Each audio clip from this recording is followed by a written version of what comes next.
Hey, it's Coach Anderson here again from Mississippi Public Broadcasting Online U.S. History. We've been talking about, of course, the Roaring Twenties, Unit 7. Today we're going to pick up with Unit 7, Lesson number 7. And Lesson number 7 is going to be the 1920 Summative Assessment. We're going to take some of the things that we've talked about and learned about, of course, in the 1920s in this particular unit and test what your knowledge, of course, is. It'll be very helpful for you, of course, to do well on this because understand something. The questions that we have here that we've created are the very questions, of course, that like the same questions, of course, that you would see on the MAP assessment.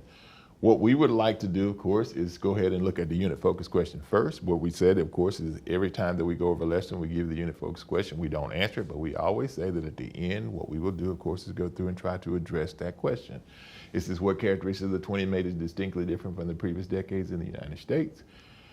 Well, the answer to that is 5 basic things. Number 1, it challenged traditionalism. In other words, it was a more modernist approach. We're going to find that Americans are going to do things differently in terms of the things that they listen to, in terms of the way that they dress, in terms of the way they even do their housework. So we're going to look at a different or a change in the way that people doing things to a more modern approach. Women seek opportunities outside the home. Women, for the first time, start to look at being something more than just an extension, of course, of their husband or their significant other. We're going to find that women, of course, are going to look for opportunities outside the home, to help support a family rather than to be supported. The increase in consumerism or keeping up with the Joneses, of course, is going to be something that's always also going to be created. So we're going to be looking at an opportunity for people to have more.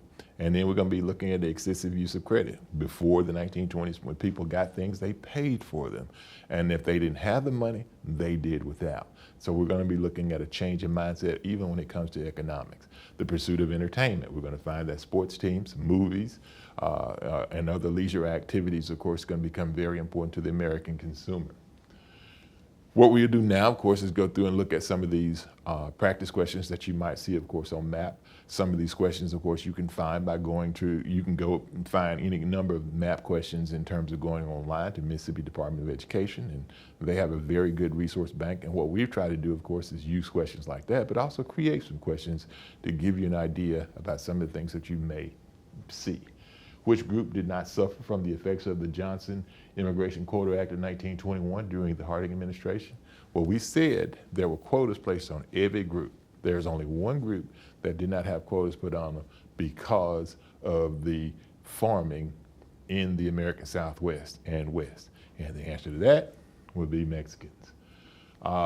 Next practice question, the passage of the 18th Amendment, or something we call the Volstead Act, least affected the 1920s by A, creating speakeasy to provide private clubs for patrons.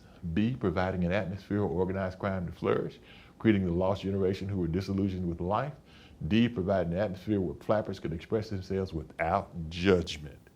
Well, the answer is it creating the lost generation who were disillusioned with life.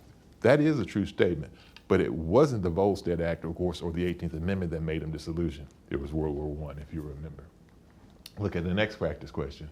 Use the list below to answer the question. Louis Armstrong, Duke Ellington, George Gershwin, Bessie Smith. The group that these artists belong to is A, Harlem Renaissance writers, B, Harlem Renaissance musicians, C, lost generation poets, D, lost generation writers. Well, one of them wasn't African American traditionally, but his music kind of gets lumped, of course, into that group. And the answer is Harlem Renaissance musicians. And the one that we're identifying that was not African American was George Gershwin. But his music becomes synonymous with the period also. Practice question, use the quote from W.E.B. DuBois to answer the question. We return from fighting. We return fighting.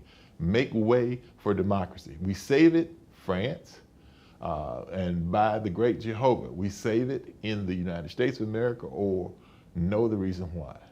What problem is DuBois most exposing in America? A, African American men are not getting the fruits of democracy. B, United States prevailed in World War I. C, America helped France keep their democracy. D, African American soldiers made it home safe from fighting. And the answer would be African men, of course, were not enjoying the fruits of democracy, even though they fought for democracy overseas, and in some cases fought rather valiantly, of course, overseas. Last question, which group most missed out on the prosperity of the 1920s? A, middle management and new consumer industries. B, banks who extended credit to consumers. C, large scale and family farmers. D, advertising agencies that made Americans aware of new products. Well, the group that we said that consistently didn't enjoy any of the great success of the 1920s, and we said they also didn't get a whole lot of help from the federal government because the federal government passed high tariffs, and the answer would be large scale and family farmers.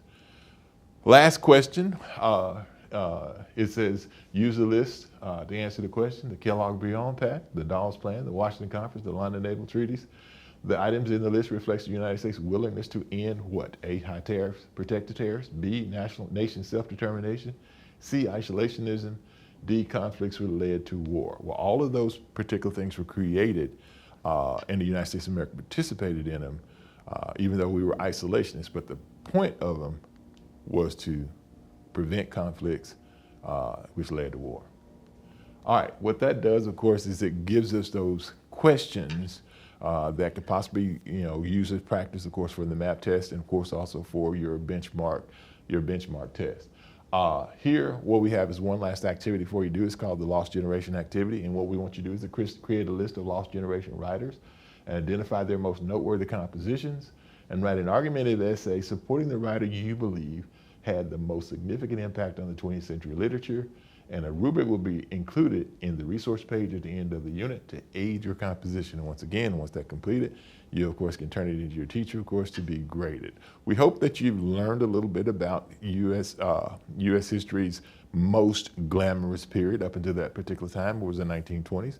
And we hope that we were able to give you some insight, but also kind of maybe clear up some myths about what the 1920s was about. Just because it was great for some doesn't necessarily mean it was great for others. And if you don't believe me, ask the American farmer. It wasn't that great for him. So with that, once again, it's America's history, which means it's your history. Do your own research, reach your own conclusions, and we'll see you next time on Mississippi Public Broadcasting Online U.S. History from 1877 to present. This is Coach Anderson telling you, see you next time.